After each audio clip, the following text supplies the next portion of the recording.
तसं काही का होईना पण त्याचं काम करा. तुमच्यात ताकद असेल तर शिव्या देताना व्हायचा. अरे विजय मायेच्या कारच्या गेलं म्हणून तुला बघून का आलेलं तिने म्हणावं, आपण म्हणून नाही. कारण तितका अंगीकार होता.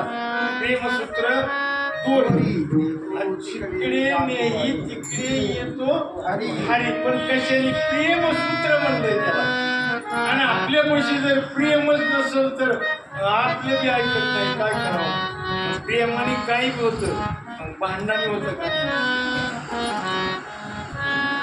एक माणूस असं बाईकला मारायला लागला तर दोन मला का मला साडेकडे गोर मारायचा का? अगं ती मारण्याच्या अवस्थेत तुला खाऊ प्रेम आहे का तिथं? आणि ज्या वेळेस प्रेम असेल तर हिला मागायची अक्कल नाही. पती प्रसन्न झाला, मला काय तुला मागायचं? माग उसाच आलाय, पगार झालाय, आज काय तुला मागायचंय? ती मागती म्हणते 3 रुपयाचा रुमाल आला. उलटा मागे विचारा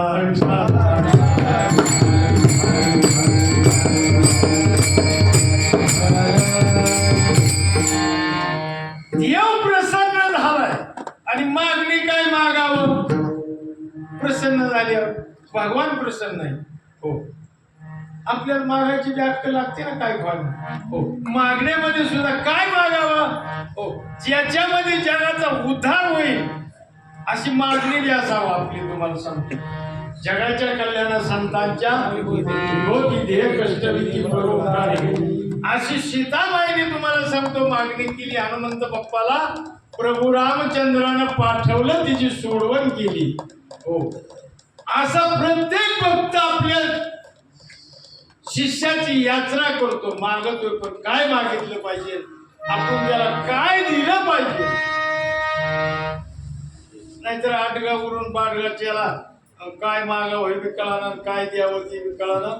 तो एक शिष्य असा ओढ्यावर आला आणि गुरुने बघितलं, मला तुला शिष्या ओढ्यावर आला म्हणून याचं गोड आपल्याला नक्की हाणायचं म्हणून गुरुने मागितलं. काय आला त्याने आपलं गोड बांधलं, गुरु पैसे आला, दर्शन घेतलं. दर्शन घेतलं की गुरुच्या अंगात आला गोळा गोळा गोळा. शिष्याने फार चलाक होता बरं का. त्या गुरुच्या अंगावर गोड्यापासून डबल किमतीची शाल घेतली. हे जे अंगात आलं शाल शाल शाल.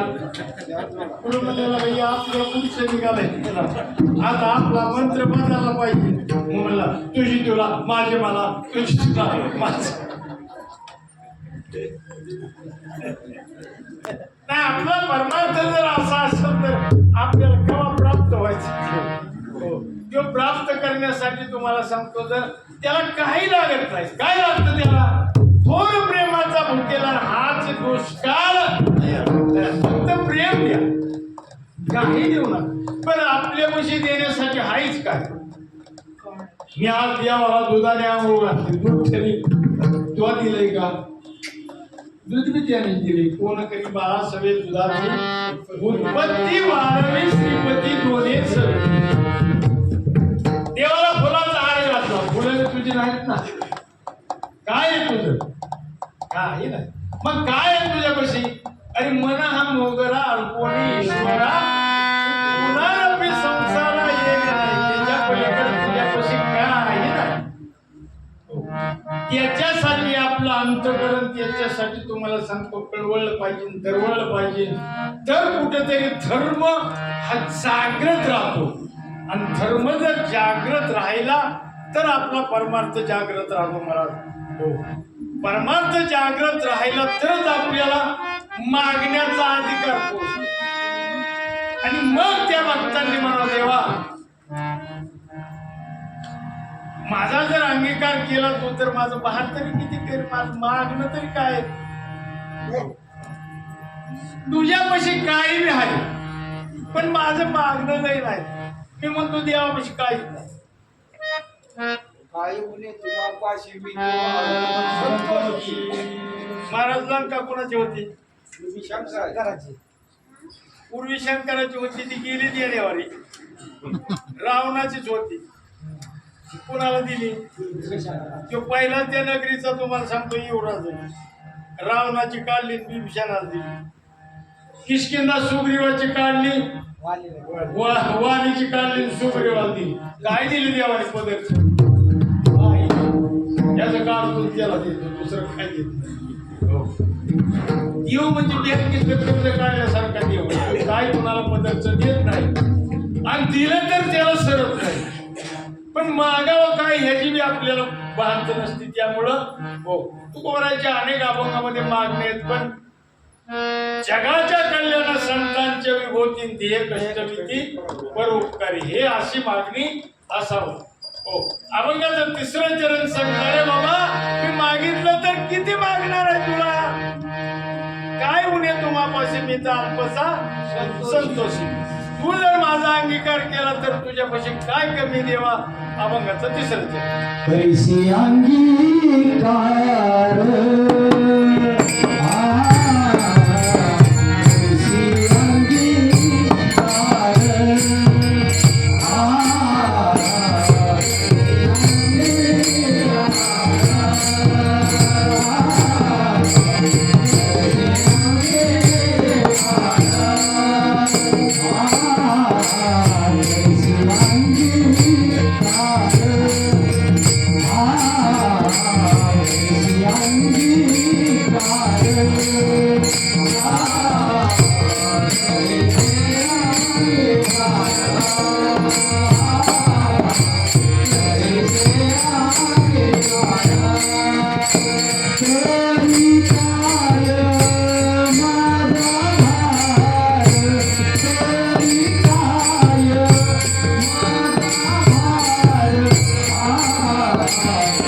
अंगीकार केला तर मी तुझ्यावर भार सुद्धा पडून देणार नाही. हो काही सुद्धा तुला मागणार नाही. जास्त काय माग काय उणे तुम्हाला असे मी तुला संतोषी. हो देवा कारण मला देवापाशी विनवणी करतात बरं का. हो देवा काय सुद्धा देऊ नको आम्हाला काय दे. हो फक्त संत संग दे संत संग दे आणि प्रवाही घालू नको. हो आणि मग तुम्हाला सांगतो शेवटच्या चरणात एवढून सांगतात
Thank you.